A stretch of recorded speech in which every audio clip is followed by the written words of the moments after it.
Masya Allah. Ini pertemuan yang akan datang. Kita kepada hikmahnya Imam Haddad rahimahullah ta'ala, kita sampai kepada hikmah yang ke-33. Berkata Imam Haddad rahimahullah ta'ala, nafa'ana Allahu bihi wa bi ulumihi wa bi ulumi masyaikhihi wa talamidati fid dharain amin. Man ahmala as-sidqa haitsu yakhafu ista'mala al-kadhiba haitsu yarju. Ini masalah berdusta, antara dusta dan kejujuran. Jujur dan dusta. Kejujuran, orang yang jujur dekat kepada Allah. Nabi sangat jujur. Jangan biasa berdusta. Dan memang nanti ada saat-saat diperkenankan berdusta. Tentunya ini harus betul-betul catatannya, rambu-rambunya harus betul-betul difahami. Kapan orang boleh berdusta? Boleh berdusta itu kapan? Di antaranya untuk mendamaikan dua orang itu diizinkan berdusta. Orang bermusuhan.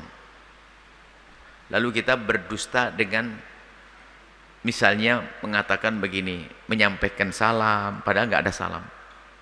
Itu termasuk dusta untuk mendamaikan orang. Berarti dusta untuk sebuah kebaikan. Dusta untuk mendamaikan orang. Termasuk di antara dustanya suami istri untuk menyenangkan. Mungkin hidungnya mah nggak terlalu amat, tadi bilang Masya Allah. Kulitnya nggak terlalu apa misalnya, rambutnya nggak terlalu. Tapi karena seorang suami yang baik mengatakan luar biasa. Menyanjung pasangan, nah ini merayu lah. Itu diizinkan. Polos malah nggak boleh. Masya Allah. Jujurnya menyakitkan nanti. Jujurnya menyakitkan. Kemudian juga yang tidak perlu diceritakan juga adalah urusan dosa-dosa pribadi kepada Allah. Jangan banyak cerita kepada manusia. Dan orang pun tidak boleh bertanya kepada seorang, kamu pernah mabuk ya? Enggak perlu. Kecuali memang kita punya tugas untuk bertanya tentang itu, ada hubungannya dengan misalnya satu kesalahan atau peraturan sebuah tempat, pondok misalnya atau apa, bertanya boleh. Tapi orang enggak ada urusan apa-apa, kamu pernah mabuk ya? Ente pernah zina tidak? Kurang ajar. Yang bertanya, yang mengatakan apakah kamu pernah zina, ini dicambuk seharusnya. Sebab pertanyaan itu atas dasar ada dugaan. Kenapa kamu menduga? Kalau nggak ada dugaan, jangan bertanya. Coba, kalau kita bertanya pada seseorang, Anda saja kalau tiba-tiba saya bertanya, pernah zina ya? Kan kurang ajar. Sebab Anda tidak akan bertanya kecuali Anda mendahulukan curiga dulu. Terus kenapa Anda curiga pada kaum muslimin? Sehingga karena pertanyaan yang kurang ajar, saya tidak perlu dijawab. Karena tidak ada urusan. Tidak ada urusan apa-apa. Baik, selebihnya selain dari hal-hal demikian itu, kita biasakanlah dengan jujur, jangan biasa berbohong. Biasakan jujur, jangan biasa berbohong. Nah, sehingga dikatakan Muhammad, man ahmala sidqa haitsu yakhafu. Kalau orang lalai kepada kejujuran di saat dia merasa takut akan adanya bahaya, jadi di saat ada bahaya bagi dia, jujur menjadi hilang. Maka orang itu, lihat, ista'mal al-kadhiba, dia akan berdusta di saat berharap. Di saat berharap berdusta. Nah, ini keadaan yang baik-baik, tapi tetap jelek. Kalau dalam keadaan bahaya itu, pantas dia kalau seandainya mau berbohong. Keadaan berbahaya, itu pantas kalau seandainya mau berbohong. Tapi kalau orang nggak ada apa-apa berbohong, ini sudah super buruk. Ingat, nggak ada alasan apapun, bukan takut, nggak ada yang ganggu, nggak ada mukul, tapi dia berbohong. Nah, ini kadzab, dia pendusta. Tidak bicara itu Imam Haddad. Kalau orang yang biasa berdusta dalam keadaan normal berdusta. Normal tidak jujur, wah ini jelas jahat betul ini. Nggak ada apa-apa berbohong. Hobi saja. Kebiasaan berbohong. Kalau ngomong nggak bohong nggak. dari warung kemana? Padahal ini beri tepung, dia ngomong mie kok. Nggak bisa jujur. Kalau tidak bohong, tidak dia lagi. Nah, maka hati-hati. Biasakan anak-anak kita dan kita itu untuk jujur di rumah. Jangan biasakan berdusta. Kadang kita sendiri mengajari anak kita dusta tanpa kita sadari. Ada orang mencari kita, ayahmu ada? Bilang nggak ada. Loh, itu direkam oleh anak kita. Padahal ayah ada. Tak suruh bilang tidak ada. Kalau anaknya masih bersih hati, mungkin jawabannya enggak begitu. Tapi anaknya taknya sudah ngerti dusta juga, langsung ngomong, ayah enggak ada. Tapi kalau anaknya polos, Pak, kata ayah, saya suruh bilang kalau ayah enggak ada. Ini polos. Ini masih polos dia. Berarti dia anak baik. Tapi kalau sudah persis, berarti sudah jadi pendusta saat itu. Pilih mana? Anaknya polos, merugikan kita. Ya gitu dibilang. Subhanallah, kadang kita di rumah mengajari anak kita berbohong tanpa kita sadari. Nah, makanya biasakan. Dari kecil jangan biasa berdusta. Apapun bentuknya. Nah, kemudian nanti ada perbedaan, tidak menjelaskan sama berdusta itu beda. Tidak menjelaskan. Misalnya Anda mungkin kalau dijelaskan mungkin tambah khawatir. Kita sering dengan ibu kita. Di sebuah tempat itu lagi ramai ada kerusuhan begitu misalnya. Ibu kita telepon langsung. Ibu telepon. Kita kalau ngomong, saya ada di sini. Ibu bakal gelisah. Di saat seperti ini berdusta boleh, tapi kalau seandainya tidak berdusta, dia cerdas, dia pindah ke tempat lain, langsung bilang. Mungkin kalau di jalan ya, langsung masuk rumah. Nah ini berarti apa? Lagi di mana nih nak? Di rumah ya? Enggak. Berarti dia tidak ingin berbohong kepada ibunya. Biarpun sesungguhnya saat itu kalau mau berbohong, tidak dosa. Kenapa? Menjaga perasaan ibu. Kalau saya ngomong di jalan, ibu bakal gelisah. Loh, kan di situ ada berantem, ada ini nak. Kenapa kamu ada di situ? Kemudian kebiasaan berbohong ini terus berkembang.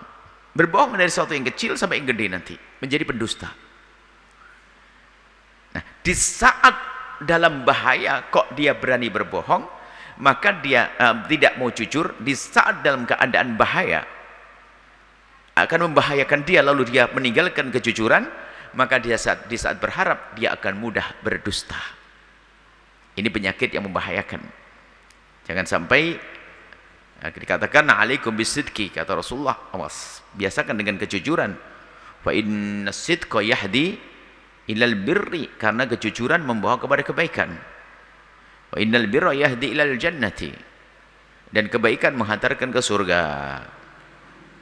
Jadi kebaikan menghantarkan ke surga. Ada sebuah kisah dahulu dikisahkan Syekh Abdul Qadir Al-Jilani itu, suatu ketika di saat beliau mau belajar itu, oleh orang tuanya itu diberi uang lumayan banyak lah, 400 dinar, 4.000, pokoknya lumayan banyak, anggap sajalah bekal. Cuman ibunya sudah berpesan, ya Abdul Qadir Jilani, ini bekal ya, ditaruh di baju yang sudah disiapkan. Terus pesan Umi apa? Pesan Umi adalah kamu jangan bohong. Sudah, jangan bohong. Akhirnya di perjalanan itu, pas di tengah perjalanan ada perampok. Lah perampok ini anak-anak muda ini kan sebetulnya masih anak-anak. Salah satu perampoknya bertanya, "Hei, kamu apa ini?" Ngomong, "Saya baca 4.000 dinar, saya bawa uang nih berapa puluh juta ini." Kata perampoknya ini, anak kecil paling bohong. Nah, biarin itu. Setelah itu yang lain penasaran, jangan-jangan benar, coba tanya lagi, kamu bawa apa? Bawa uang nih berapa? Anggap saya 10 juta. Kok jujur? Akhirnya nyampe kepada pemimpin ketua perampoknya. ini gimana anak ini? Lihat. Coba lihat, panggil sini, panggil. Siapa kamu? Saya Abdul Qadir Jalani. Kamu bawa apa? Saya bawa uang ini. Uang emas nih. Akhirnya ketua perampoknya tanya, kok kamu jujur banget? Ya saya dipesani ibu saya bahwa saya tidak boleh bohong. Ini perampoknya mikir. Kalau aku berbohong berarti saya melanggar ibu saya. Ajib. Ini orang takut melanggar ibunya. Jujur. Lah saya ini bukan sekedar melanggar. Ini saya itu bukan sekedar bohong kepada Allah. Bohong ini saya melakukan banyak kesalahan. Ini berani jujur padahal resikonya adalah duitnya hilang. Duitnya hilang. Tapi dia berani jujur demi agar tidak melanggar ibunya. Akhirnya sang rampok itu merasa, aku melanggar Allah setiap hari tapi tidak merasa berdosa. Setelah itu sedih menitikkan air mata. Lalu mengatakan, tobat aku sekarang. Mulai hari ini aku tidak merampok lagi. Kurang lebih begitu. Jadi berkat kejujuran Syekh Abdul Qadir Jalani. Kemudian setelah itu pengikutnya adalah bertobat bersama pemimpinnya ini. Sehingga dikatakan Syekh Abdul Qadir Jalani sebelum menjadi ulama sudah menjadi sebab tobatnya perampok. Memang mikir benar, diberi kesadaran sang perampok ini anak kecil mestinya kan sembunyi dan tempatnya pun sudah sangat sembunyi. Kalaupun digeledah, dibuka nggak ketahuan karena sama ibunya sudah disiapin baju dalam yang aman. Seandainya dia ngomong nggak bawa duit, nggak akan ketahuan. Mau diambil saja oleh perampoknya susah dilihat. Akhirnya perampoknya mikir, wah ini jujur benar orang ini. Gara-gara itu menjadi tobat. Ini sebuah cerita yang dinukil dari yang diriwayatkan tentang Syekh Abdul Qadir Jalani. Akan tapi kita suatu ketika juga ada orang pada zaman Nabi, seorang anak muda pengen masuk Islam kayaknya berat. Kenapa? Nggak boleh mabuk, nggak boleh judi,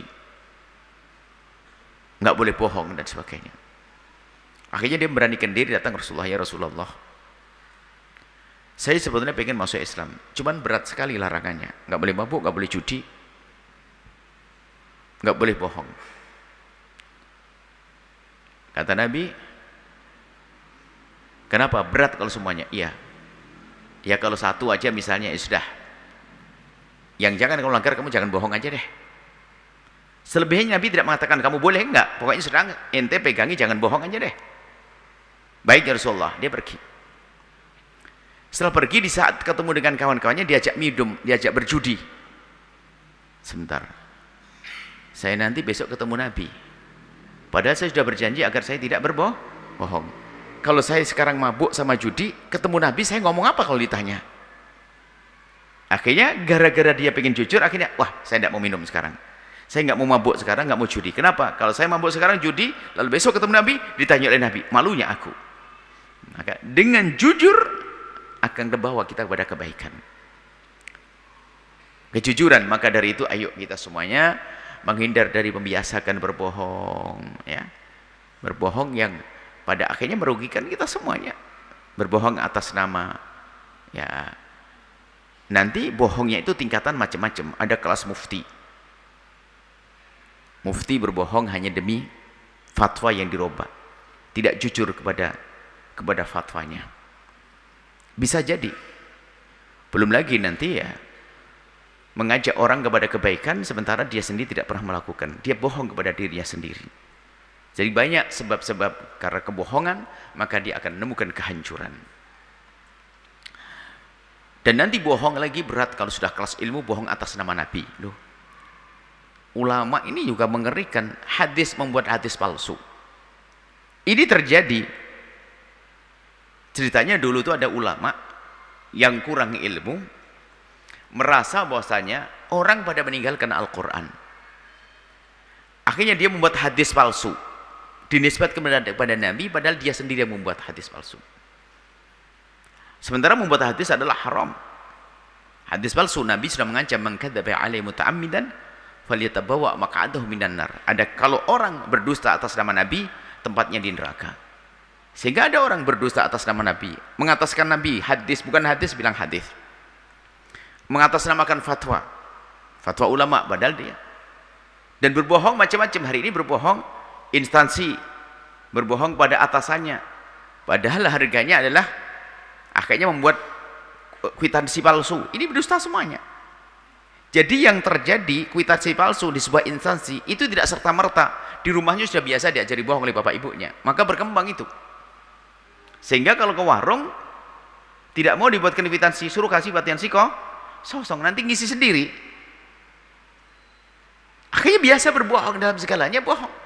Tidak peduli lagi bohong, jadi enteng bagi dia bohong. Kalau tidak bohong, tidak dia lagi. Bahkan bohong itu bagi dia sudah kayak biasa, nggak sadar dia. Sudah bohong, dikit-dikit bohong, apa saja bohong. Naudzubillah. Sehingga betul mazalah, yakni tentang dusta.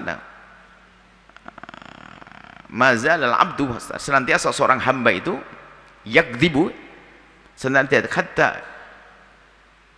sampai yuktabu minal kadzabin, sehingga dia ditulis di antara orang berdusta. Jadi ada riwayat kalau kelanjutan hadis, hendaknya katakan dikasih wa iyyaka wa iyyakum wal kadziba, awas hindari dusta.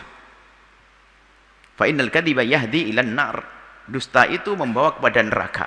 Ilal fujur wal fujur yahdi ilan nar, dusta itu membawa kepada kemaksiatan, kemaksiatan membawa ke neraka. Wa ma yazalu rajulu yakdzib, sehingga ada seorang laki-laki kalau biasa berdusta, hati-hati akan berkembang dia terus berdusta.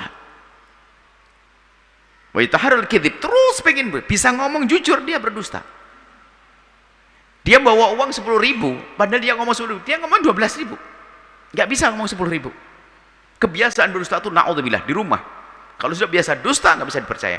Makanya para pendusta, di antara para pendusta ini saling menertawakan. Dan sudah saling mengerti kalau saya berdusta. Seperti Musailimah Al-Kadzab. Ini Musailimah Al-Kadzab itu kan pendusta yang ngaku nabi. Musailimah Al-Kadzab itu mengaku nabi. Di saat membawa ayat kepada temannya, ada ini cerita lucu ya, cerita menggelikan. Di saat cerita kepada temannya, gimana pendapat ini tentang wahyu ini kepada temannya? Apa jawab temannya? Ya Musailimah, aku yakin seyakin-yakinnya kamu tahu bahasanya aku yakin bahasanya kau berdusta. Sebab sama-sama bohong nih. Kata temannya, Musailimah, aku yakin seyakin-yakinnya bahwa kamu yakin kalau aku tahu bahasanya kamu itu berdusta. Artinya sudah sama-sama bohong. Bohong itu bohong. Iya, bohong. Istri bohong, suami bohong, sudah biasa bohong. Sehingga dalam keluarga itu nggak ada yang jujur, yang mana kebenaran ada. Kalau sudah biasa bohong dalam sebuah keluarga, pembohong semuanya, naudzubillah. Maka ayo kita mulai saat ini. Jangan biasa dengan berdusta. Kalau hal yang tidak perlu diceritakan, jangan dibalik, diam saja. Tapi kalau biasa berdusta, ini membahayakan. Akhirnya sang anak ngerti diajari ayah yang berdusta, besok sama ayahnya ngajari anak berdusta tadi. Waktu tanya, bilang ayah tidak ada. Oh iya, sehingga anak besok bisa ngomong gitu. Anak ngerti bisa berbohong, langsung diamalkan esok hari. Sehingga langsung sanad dustanya disandarkan kepada, diajarkan pada anaknya. Sehingga semuanya akan menjadi pendusta-pendusta di dalam rumah itu. Sehingga pada akhirnya semuanya saling tidak percaya. Setiap omongan daripada keluarganya, dia masih merenung, benarkah dia? Setiap ngomong, benarkah dia? Sehingga di saat ngomong yang benar, pada akhirnya menjadi tidak dipercaya. Ini kan musibah. Sampai suatu ketika ada di kitab Arabiah ini cerita ibrah, cerita hikmah. Satu orang itu biasa berbohong begini. Pengembala kambing tiba-tiba, oh ada serigala. Orang kampung datang. Setelah datang semua menolong, mana serigalanya? Enggak ada, sambil ketawa dia. Besok teriak lagi, serigala. Orang kampung keluar lagi mau nolong. Rupanya dia memang suka berbohong, bohongin orang satu kampung. Serigala, datang orang kampung. Mana serigalanya? Enggak ada, ketawa. Besok betul ada 2 serigala datang ngabisin kambingnya. Dia teriak, serigala. Orang mau datang, orang enggak datang, kenapa? Paling bohong dia. Kurang lebih seperti itu. Kalau kita biasa berbohong, pada akhirnya di saat kita bicara benar pun orang tidak bisa percaya. Dan itulah hikmah yang Allah hadirkan Nabi Muhammad dari kecil tidak pernah berdusta. Kasih sayang Allah kepada umat. Jadi sayang Allah kepada umat Nabi Muhammad ini disiapkan bahwa Nabi dari kecil nggak pernah berdusta. Coba kalau Nabi dari kecil berdusta, wah susah terima wahyu kan? Biasa bohong. Nabi itu dari kecil nggak pernah berdusta, nggak pernah berdusta. Ini Allah kasih sayang kepada umat ini. Sehingga suatu ketika di saat Nabi mengatakan aku mendapatkan wahyu, umat sudah terbiasa bahwa Nabi Muhammad tidak pernah berdusta. Sampai Abu Jahal yang sangat memusuhi Nabi, dia tidak bisa mengelak kalau Nabi Muhammad Nabi. Sehingga ditanya oleh kawannya waktu pergi ke perang Badar, hei Abu Jahal, kamu percaya tidak kalau Muhammad itu Nabi? Apa jawabnya? Ya karena Muhammad dari kecil tidak pernah berdusta, maka waktu Muhammad ngaku Nabi, aku pun percaya. Percaya. Ditanya, lalu kenapa kamu musuh Muhammad? Ini babnya lain, bukan ini. Kalau masih percaya Muhammad tidak pernah berdusta, saya mencari dusta Muhammad tidak ketemu. Sehingga pasti benar omongan Muhammad, bahasa yang diucapkan Muhammad, tapi kesombongan. Makanya orang ngerti kebenaran belum tentu bisa mengikuti. Contohnya Abu Jahal. Abu Jahal ngerti Nabi Muhammad benar, tapi karena sombong ini adalah batarul haq, menjadikan seseorang menghindar dari kebenaran. Ayo kita biasakan dengan kejujuran dan hindari dusta. Wallahu a'lam bissawab.